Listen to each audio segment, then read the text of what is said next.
Hey y'all, hey, welcome to my kitchen. My name is Erica and today we are doing freezer prep. We are doing all things beef, y'all. We're making tacos, we're making sloppy joes, we're making meatballs, we're making meatloaf. All things beef, y'all. Let's do it.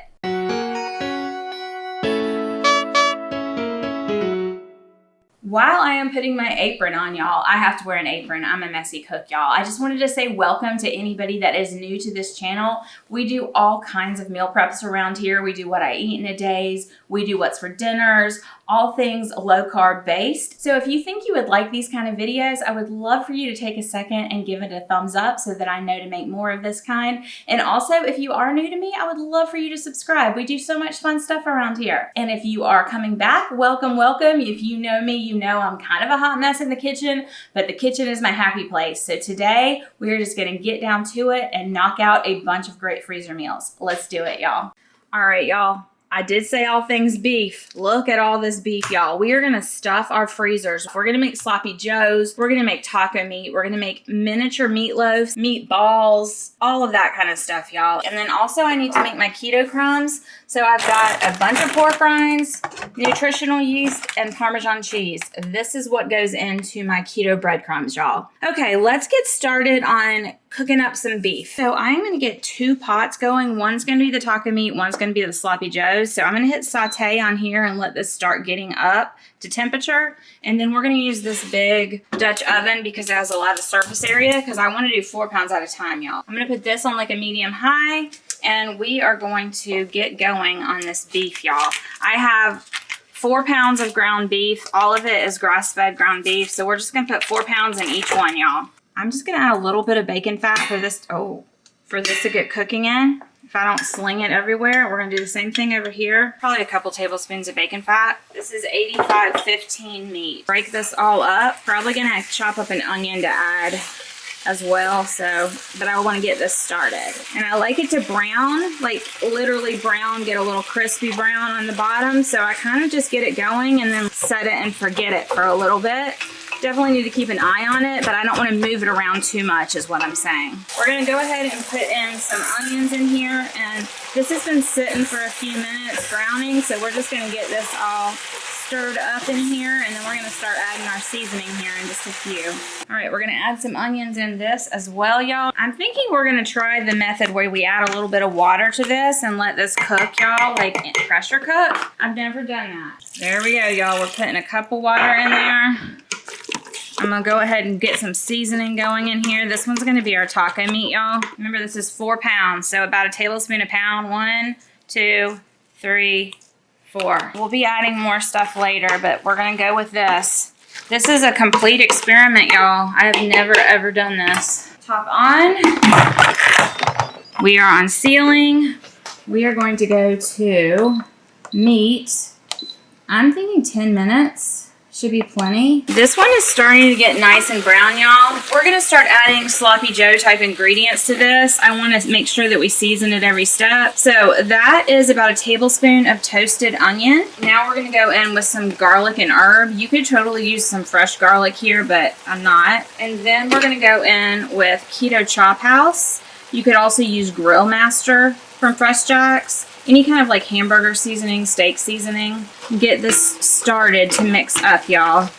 And then we'll probably be adding more and more seasoning as we go, but that's where we're gonna start. All right, a little bit of grease left on the bottom. If you wanna get rid of that, be my guest, but we are not gonna worry about it. I'm gonna take an entire jar of this tomato paste, 6 ounces, and then we're gonna do one more. This is for sloppy joes, so we're kind of making our own version of ketchup without using sugar, okay? So I like to cook my tomato paste down a little bit. That's why I made a little ring in the center. I'm gonna let this tomato paste kind of cook to get the raw out of it, and then we'll start adding ingredients. All right, y'all, we're gonna start in on these sloppy joes. We're adding in probably about 4 tablespoons of Worcestershire sauce, and see how that's kind of cooked down.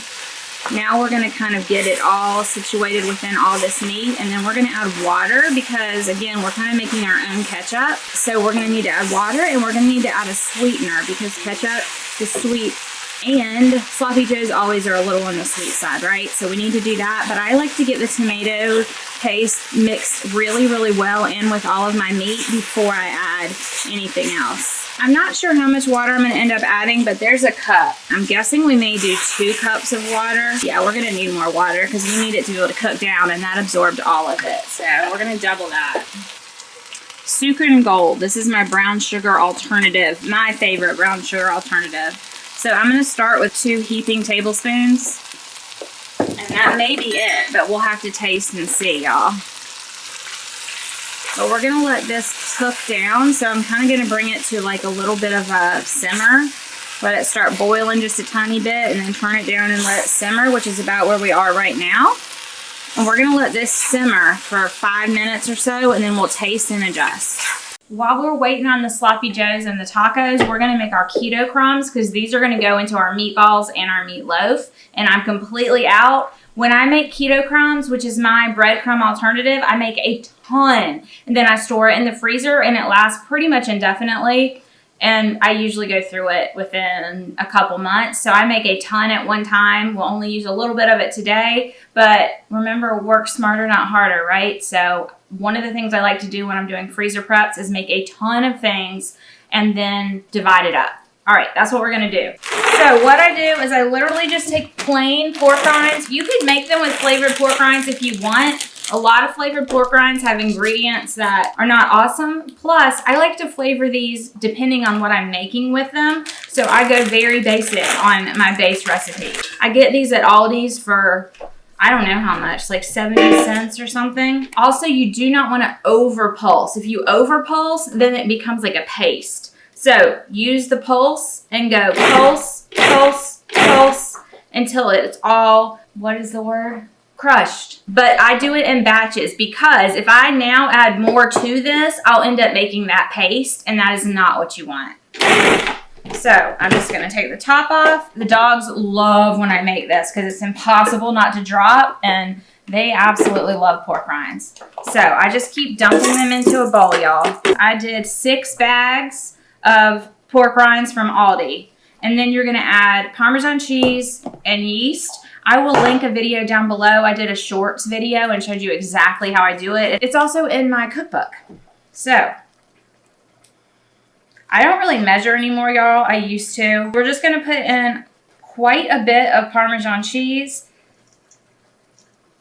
I'm just using what I had left in that. And then if I end up needing more, I can add more. And then nutritional yeast is kind of like the secret ingredient, y'all.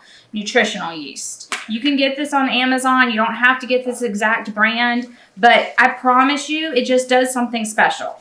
Also, it is a major superfood. There are so many vitamins in this, y'all. Like a ton. Like 400% of the thiamine that you need. 350% of B6. It's got calcium, magnesium, zinc, selenium, like a lot. I'm not going to go through it all, y'all. And there's just something that it does for the breading, not just in taste and flavor, but in the consistency of it and the way that it holds to the things that you use breadcrumb in. There's just something special about this exact mix, y'all. There really is. And I'm just going to get in there with my clean hands and mix it all up. You could put it in, I don't know, use a spoon, whatever. Does that smell good, Hank Frank? Y'all, Hanky says he would like some pork rinds. Here you go, baby. Have a pork rind. That was a big one that didn't break up. So when I am dividing things into Ziplocs, oftentimes I'll put it in a bowl to prop it, y'all, like this. I'm still concerned about this here. And we're going to use a spoon. I don't want to make a huge mess with this, y'all. I have a full bowl. So I'm going to get it into these Ziploc bags, and then I'll reshake it up again just to make sure everything is nice and blended. But this is by far the best way to do these keto crumbs, is just to make a ton. Make a ton, and then you have them for a really long time. None of these ingredients are all that pricey. I mean, the pork rinds are insanely cheap, right? The nutritional yeast is really not that pricey either. And then I just use the Kraft Parmesan cheese usually. Today I did use some aged Parmesan cheese from Costco that's organic, but usually I just use that green can kind, y'all. And truthfully, you can leave the canning jar in your fridge, or you can even really leave it sitting out on your counter. All of these things that we're using don't have to be refrigerated, but because I use it over such a long period of time, I usually do refrigerate it or freeze it. That's kind of just my method, y'all. What I usually do myself is this one goes in my inside freezer and this one goes in my outside freezer.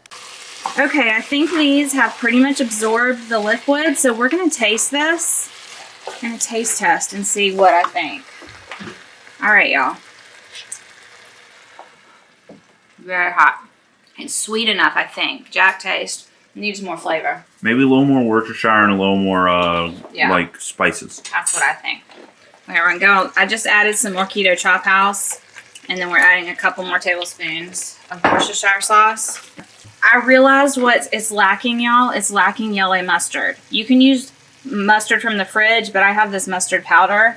I always add mustard to my sloppy joes, so I really think that was it. It did probably need a little more Worcestershire sauce, but I think now that we get this mustard in, we're going to be happy. We'll see. All right, we're going to try this sloppy joe and see if we got it right this time. Yeah, I think it's there. Mm-hmm. Good? Y'all, I'll try and find and link a sloppy joe recipe down below because this was obviously a lot of taste and go, but I'll try and find you a similar recipe. All right, we're taking a little break because we're both hungry. So for lunch, we're having sloppy joes. Jackson is having one on toast, and I'm just going to have some in a bowl. But we finally got it to where we like it. All right, y'all, this is definitely done. But because we had to cook it in that water, we're definitely going to have to drain it. So I'm just going to drain it with a colander. I would not do this again, y'all, because it took way longer. And I'm going to have to drain it, which means I'm dirtying up more things. In my head, it sounded like a good way to do 2 at one time, but I would probably not use this method again. There's nothing wrong with it. It's going to taste good, but yeah. Here we go. All right, so we're straining the water off of that, y'all. Truthfully, y'all, I think I'm going to finish this on the stove. I don't think I'm going to finish it in the Instant Pot. We decided we're just going to use this same pot for our taco meat. We dumped the sloppy joe meat that was done in a bowl to cool before we freeze it, and then it looks to start similarly, y'all. You're going to use tomato sauce and cook it down again. I'm only using about 1 can for this whole entire thing instead of 2 cans. But y'all, this meat, it's like boiled meat basically, right? It kind of like doesn't look super appealing, but we're going to fix it. It's going to work. All right, y'all. Same thing, I'm going to take my tomato paste and get it worked into all of my meat first before I add anything else. And you don't need a lot of tomato paste for taco meat. Some people don't even put it in at all, but I just think it really adds to it a lot. And then I am going to go ahead and add some water. This is 1 cup of water. And the water always, you know how when you make tacos and you use the packet, it always tells you to add water and cook it out? Well, that's basically what we're doing, y'all. We're probably going to end up adding 2 cups of water to this, but we're getting ourselves started here. Going in, this Smoky Southwest is what I use always for taco seasoning. You can buy any kind of taco seasoning you want, make any kind of taco seasoning you want. This is our favorite for tacos. I don't add a lot of this, just a little, but it's got some onion and some garlic going on in there. And then we're just going to add just a little bit of garlic too. I'm going to stir this up and add 1 more cup of water and simmer it until the water's gone. All right, y'all, for the next set of things, I am chopping up some veggies very, very finely. So the way I cut my red peppers is I go in a circle all the way around, and then I cut off the bottom and then cut the little extra pieces. That way you don't have any of the white pith part. So we got rid of all the white pith part, and then depending on what you're using it for, you cut it however thin you want. I want it for meatloaf, so I'm going to cut it into teeny tiny little pieces.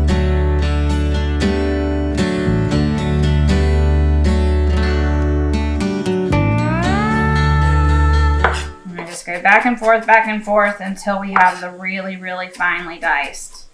Because some of my family does not like to have big pieces of veggies in their meatloaf. And if I do it really, really finely, then they just won't see it, right? So we've got our 2 cooked meats done, and now we're gonna make our meatloaf and our meatballs, y'all. So a cool trick when you're making meatloaf or meatballs is use your food processor to get any kind of veggies that you're adding to it really, really finely diced, really, really chopped up.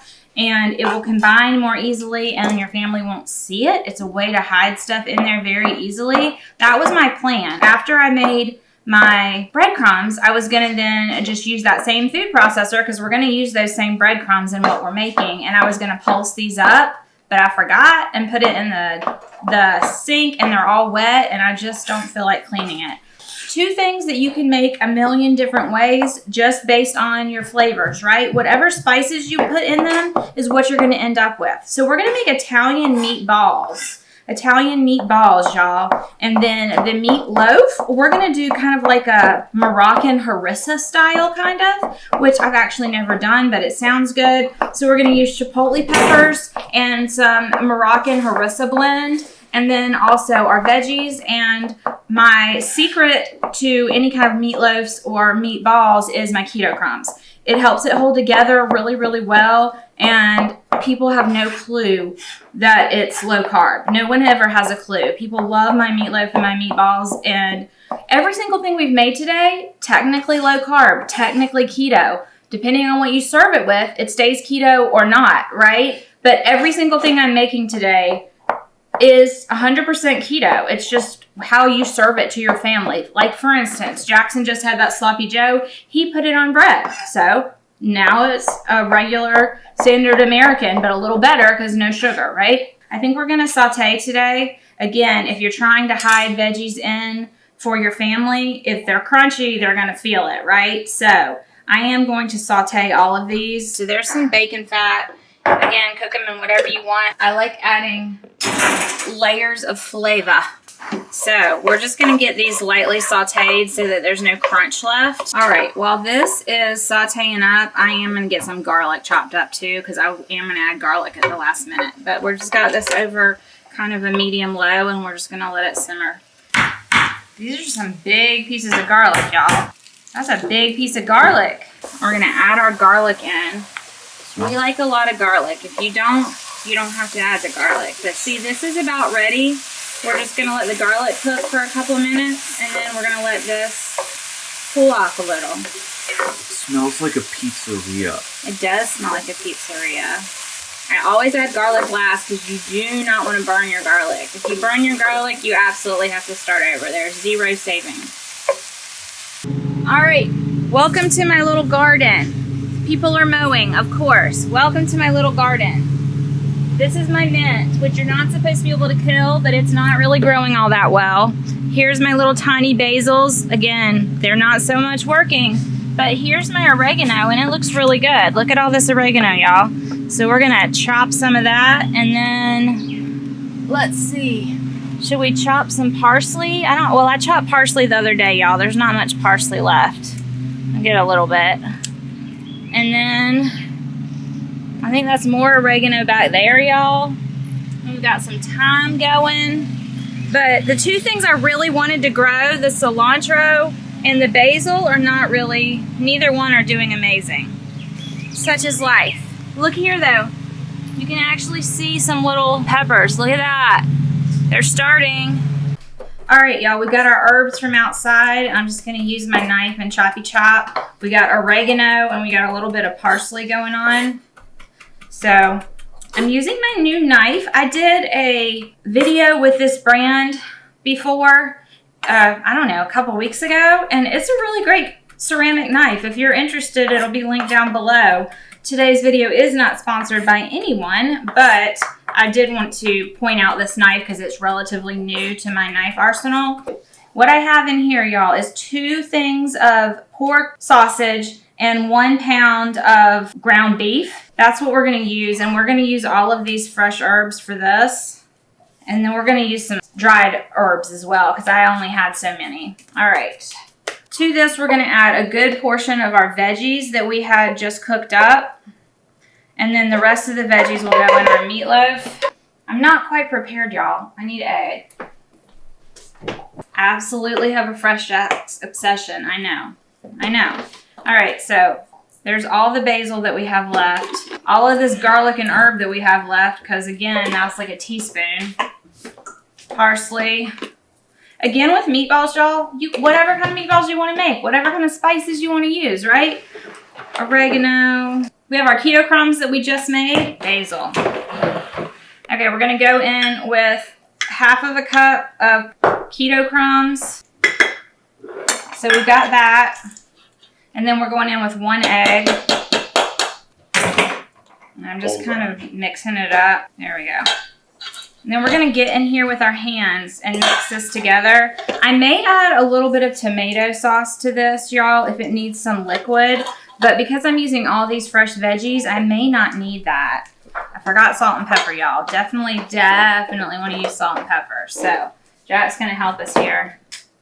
Doesn't come out very fast. No, it really doesn't. Okay, pepper. Give me some pepper.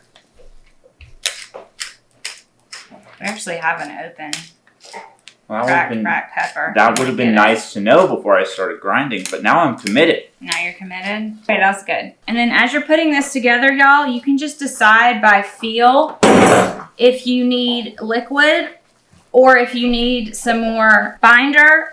This is feeling really wet because of all of the veggies that I added, so we're gonna add some more pork rinds, but my assistant just ran away again. Can somebody, second assistant, come? My hands are all nasty, I can't touch it. Give me another half cup of that because I feel like I need quite a bit more breadcrumbs.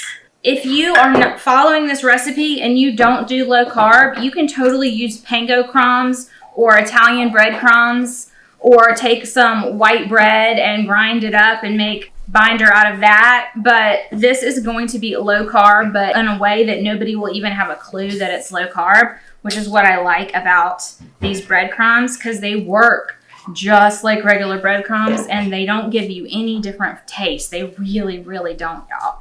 You got to play with your food and feel it and see what it's telling you. Okay, so these are ready, and I'm going to set this to the side and we're going to make the meatloafs and then we'll form them all. All right, we're going to make some meatloaf now. Meatloaf is one of my favorite things to eat and to make. I love that you can make meatloaf 25 million different ways. You can make a standard Italian meatloaf, or at least that's what I consider standard. You can make a Southwest meatloaf. I make a Philly cheesesteak meatloaf that is so good. I make a Greek meatloaf. You can stuff meatloafs. You can do so many things. Today we're making one we've never made before. This is going to be a harissa meatloaf. Okay, so for this, we are going to use some chipotle, which is actually in harissa. If you didn't know, chipotle is in harissa. So we are going to go in with a couple tablespoons of chipotle, and then we are going to use the Fresh Jack's version of harissa. It's hot harissa Moroccan blend is what they call it. It's also quite spicy, so I don't know if I'll be able to eat this meatloaf or not, but this was just what I was feeling making.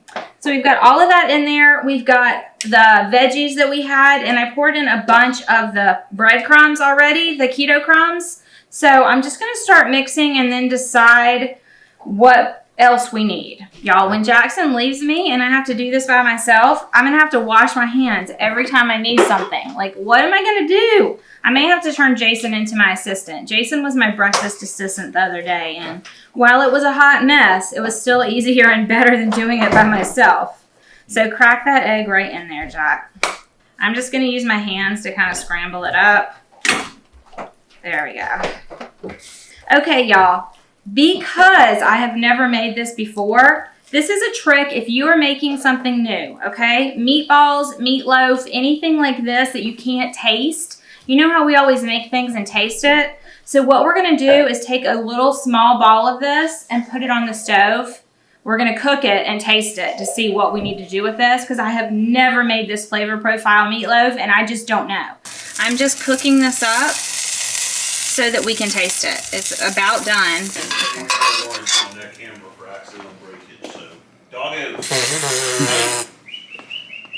Y'all! Since we're doing this, y'all, this is the harissa that's going to be meatloaf, and this is the Italian. I decided to go ahead and taste it too. All right, so we added another couple tablespoons of the harissa, and I am going to add the rest of this chipotle. So I'm going to say we did about 4 tablespoons of chipotle, and 3 tablespoons of harissa. That all worked back in. But see, if I hadn't tasted that, then we would have had an entire huge 3 pounds worth of meatloaf that was like not flavorful enough. So I always recommend you do that with meatloaves or meatballs before you cook them, unless you have your recipe down pat and you know it's going to be perfect because you always make it that same way. Otherwise, y'all, don't make something that's not flavorful enough. It literally takes like less than 2 minutes to do because I just did a very, very tiny meatball, y'all. So before I form these meatloaves, I just want to show you how I'm going to make the sauce that goes on top. Just taking a small little jar and taking a spoonful of chipotle. And then I already put a spoonful of tomato paste in there. I'm just going to add a little bit more. I'm going to add to this a little bit of sweetener and a little bit of water. So I just got out my Sucre Gold. This is my favorite. And I like the sauce on top of the meatloaf to be on the sweet side. You know, like the reminiscent of the ketchup. But this one is going to be very much the Moroccan flavors. So we've got the chipotle in here, the little bit of sweetener and the water. So it looks just like a ketchup, right? But this is going to be our topping. Actually, you know what? Let's make the meatloaves first. You have a couple options with this harissa. You could make meatballs, which would be fabulous. You could make one big meatloaf, right? Or you could make meatloaves that are like muffin sized, like mini muffin sized, and you could go ahead and cook them in the mini muffin pans. Or what I'm going to do is make almost like football shaped individuals that you can then thaw and cook in the air fryer or the oven. It's summertime and anything we can cook in the air fryer is a win for me. So I'm making it big, like this size, about the size of my hand, and kind of oval shaped like a football. And I'm going to freeze them just like that. So the sauce that we made, you could make the sauce the day you're going to cook it, but because I'm going to flash freeze it, the sauce will freeze right on top of it just fine. So I'm just going to divide this sauce between the tops, or you could completely not sauce it at all. You can make the sauce the day of. Obviously, the sauce took us less than 30 seconds to put together, but I like to have a sweet sauce that's kind of going to caramelize on top of my meatloaf. It's just something I enjoy. And now we're going to make meatballs. I'm kind of feeling making this into just a big meatloaf because I'm tired, but I wanted them to be meatballs, so we're just going to do it.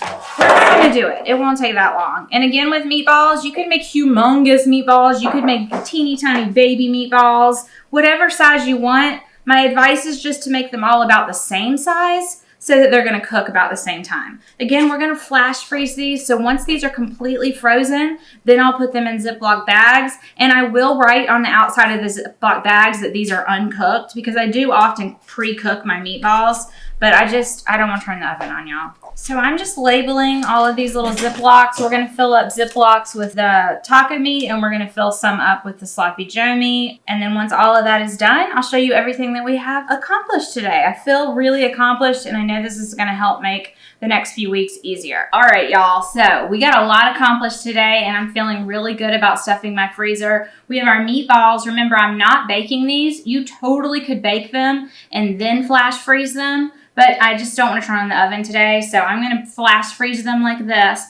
I've got my meat loaves. I have 6 meals worth here, and I'm going to do the exact same thing, flash freeze them until they're completely frozen. And then for these, I'll probably wrap them in foil and then put them in Ziploc bags. We've got tons of our Keto Crumbs, the jar that I'm going to keep in the inside freezer, and then some to put in the outside freezer for refilling, and then a bunch of bags of taco meat and a bunch of bags of sloppy joes. This is going to make weeknight meal prep so easy because all you have to do is add some stuff to it. Make some noodles for some kids, make some cauli mash, do some frozen veggies, and you have a meal. So I hope y'all enjoyed this. I hope you're enjoying this series of different meal preps. We've done some breakfast meal preps, some lunch meal preps, some freezer meal preps, trying to kind of hit all the different angles to help you make life easier and more enjoyable at home, right? Okay.